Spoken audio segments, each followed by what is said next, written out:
Welcome to our Christian motivational channel, where faith and inspiration come together.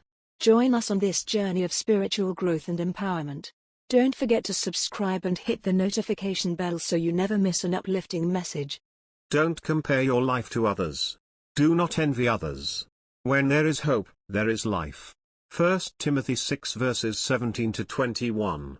Verse 17, command those who are rich in this present world not to be arrogant nor to put their hope in wealth, which is so uncertain, but to put their hope in God, who richly provides us with everything for our enjoyment. Verse 18, command them to do good, to be rich in good deeds, and to be generous and willing to share. Verse 19, in this way they will lay up treasure for themselves as a firm foundation for the coming age, so that they may take hold of the life that is truly life. Verse 20, Timothy, guard what has been entrusted to your care. Turn away from godless chatter and the opposing ideas of what is falsely called knowledge. Verse 21, which some have professed and in so doing have wandered from the faith. Grace be with you. What are you hoping for this morning? What do you hope to finish before the end of this year? What do you hope for your job or education? What do you hope for your family, your marriage, and your children? We are always hoping for a lot of things. And that is good. It is good to be hopeful. Hope keeps us looking and moving forward. It has been said, where there's life, there's hope. I think that works in reverse as well. Where there's hope, there's life. When you lose your hope, when your hopes are disappointed, when there is nothing left to hold on to, that is when it is hard to keep going. Father and his son went shopping in an expensive shopping mall. On their way back to their car, a poor boy approached them. He cried, "Please help me, sir. I don't have any more clothes to wear." The rich father threw a glance at the poor boy and felt compassion for him. His clothes were ripped and shredded. "How old are you, little boy?"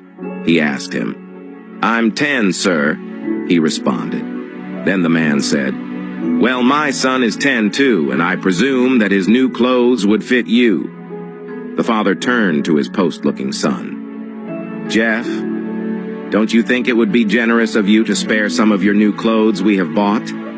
We could still come shopping tomorrow," the boy whispered. "It's fine, Dad." The father then opened their shopping bag and took out few clothes which he handed to the poor boy. His face lit up in excitement. The father then inquired, "May I know where you live?" The poor boy replied, "I live under the bridge, right down the street." He expressed deep gratitude and watched the father and his son as they walked into their car and drove away. 3 months later, the rich man drove down the street looking for the poor boy under the bridge. When he found him, he took him to the car and brought out boxes of clothes, shoes, bags, and toys.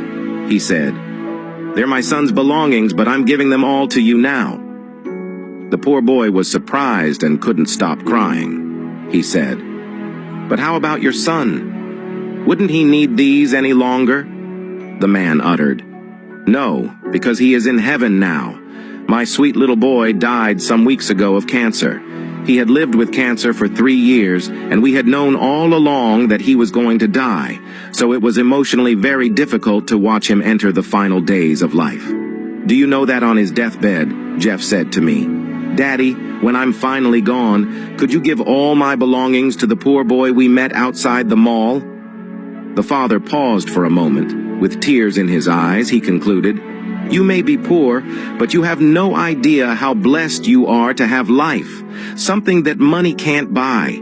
I could have bought 100 lives for my son if it was possible. But no. You may have envied my son's expensive lifestyle, but I'm sure you didn't know about all his struggles and health challenges. That's how life is. We often compare our lives to others, forgetting that life doesn't come with perfection, reason why everyone goes through difficult times. So, instead of envying others, we should focus on watering our own grass and building our own paths. For as long as there is life, hope follows."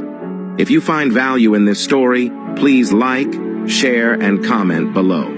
Stay blessed.